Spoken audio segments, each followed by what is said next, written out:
PM Modi ने विकास परियोजनाओं की किया शिलान्यास। 2800 करोड़ की रेलवे परियोजनाओं की रखी आधारशिला।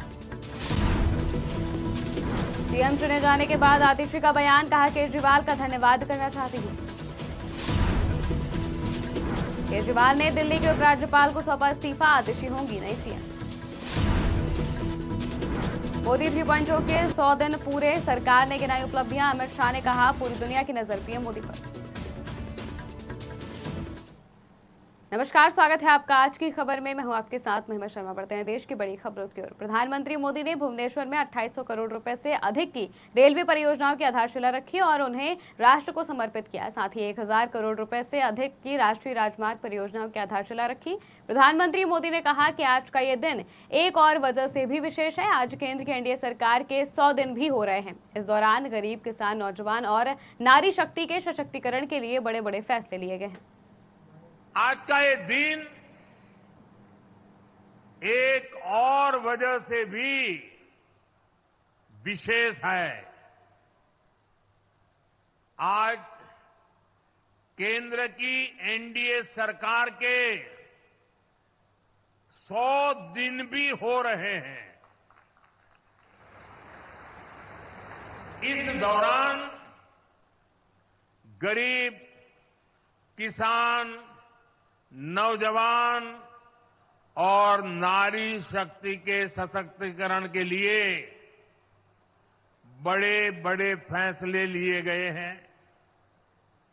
बीते 100 दिन में तय हुआ कि गरीबों के लिए 3 करोड़ पक्के घर बनाएंगे। बीते 100 दिनों में नौजवानों के लिए 2 लाख करोड़ रुपए का पीएम पैकेज घोषित किया गया है।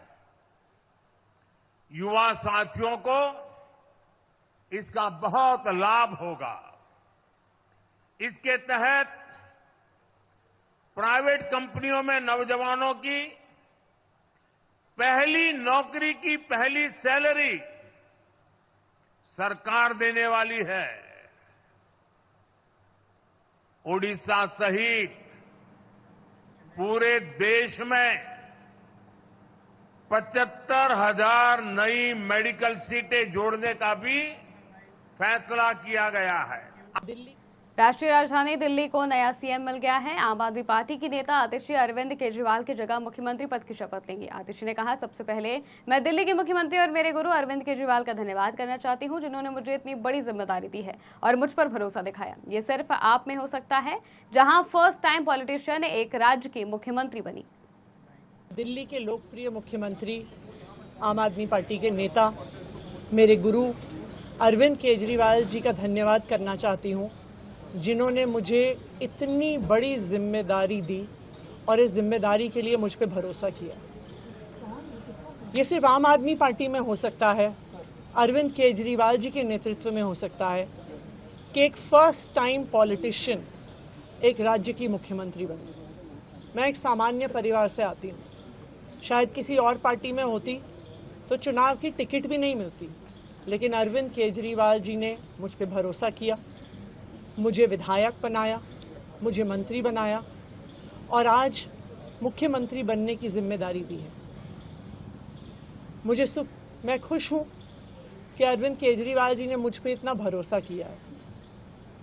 लेकिन जितना सुख आज मेरे मन में है, आज उससे बहुत ज्यादा दुख भी मेरे मन में है।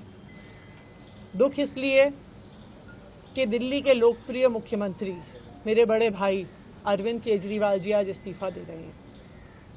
मैं आज ये जरूर कहना चाहती हूँ आम आदमी पार्टी के सभी विधायकों की तरफ से, दिल्ली की 2 करोड़ जनता की तरफ से, कि दिल्ली का एक ही मुख्यमंत्री है और उस मुख्यमंत्री का नाम अरविंद केजरीवाल है। अरविंद केजरीवाल ने उपराज्यपाल वीके सक्सेना को अपना इस्तीफा दे दिया है। वहीं आज आतिशी को दिल्ली की नई सीएम के तौर पर घोषणा की गई है। वहीं आप नेता और दिल्ली के प्रस्तावित सीएम आतिशी ने कहा कि आज अरविंद केजरीवाल ने अपना इस्तीफा सौंप दिया है। ये पार्टी और दिल्ली के लोगों के लिए एक भावनात्मक क्षण है। साथ ही दिल्ली के लोग संकल्प ले रहे हैं अरविंद केजरीवाल को फिर से मुख्यमंत्री बनाने के लिए। जब तक चुनाव नहीं हो जाते, मैं दिल्ली की देखभाल करूंगा और हमारे पास सरकार बनाने का दावा है। केंद्रीय गृह मंत्री अमित शाह ने केंद्र सरकार के 100 दिन के कामकाज का लेखा जोखा पेश किया है। इस दौरान केंद्रीय गृह मंत्री अमित शाह ने कहा कि 60 साल बाद कोई नेता लगातार तीसरी बार देश का प्रधानमंत्री बनकर देश का नेतृत्व कर रहा है। 60 साल बाद देश में राजनीतिक स्थिरता आई है। पिछले 10 साल में देश की बाहरी सुरक्षा, देश की आंतरिक सुरक्षा और देश की रक्षा प्रणाली को मजबूत करके एक सुरक्षित भारत बनाने में मोदी सरकार ने बड़ी सफलता पाई है। 60 साल के बाद पहली बार कोई एक नेता तीसरी बार अपनी घोषणा के साथ देश का प्रधानमंत्री बनकर देश का नेतृत्व कर रहा है। 60 साल के बाद पहली बार देश में राजनीतिक स्थिरता का माहौल आया है और नीतियों के सातत्य को भी हमने अनुभव किया है और नीतियों की दिशा, नीतियों की गति और नीतियों को क्रियान्वयन करने की सटीकता, ये तीनों 10 साल तक बरकरार रखकर 11वें साल में प्रवेश करना मैं मानता हूं बहुत कठिन है। दुनिया के कई देशों में भी देखा गया जहां एक प्रकार से वाइब्रेंट लोकतंत्र है, वहां पर ऐसे बहुत कम ही उदाहरण दिखाई पड़ते हैं और इसका कारण है कि इस 10 साल में देश की बाहरी सुरक्षा, देश की आंतरिक सुरक्षा और देश की रक्षा प्रणाली, इसको मजबूत कर एक सुरक्षित भारत बनाने में नरेंद्र मोदी सरकार ने बहुत बड़ी सफलता मोदी जी के नेतृत्व में प्राप्त की है। शिक्षा के अंदर आमूलचूल परिवर्तन, हमारे चिर पुरातन शिक्षा शैक्षणिक मूल्यों को समाहित करते हुए, हमारी भाषाओं को गौरवान्वित करते हुए और आधुनिक से आधुनिक शिक्षा को समाहित करते हुए नई शिक्षा नीति लाने का काम नरेंद्र मोदी जी ने किया है। सुप्रीम कोर्ट ने बुलडोजर एक्शन पर रोक लगा दी है। कोर्ट ने ये रोक अगली सुनवाई 1 अक्टूबर तक लगाई है। अदालत ने कहा है कि सुप्रीम कोर्ट की अनुमति के बिना बुलडोजर एक्शन नहीं होगा। कोर्ट का यह आदेश निजी संपत्ति पर होने वाले एक्शन को लेकर है।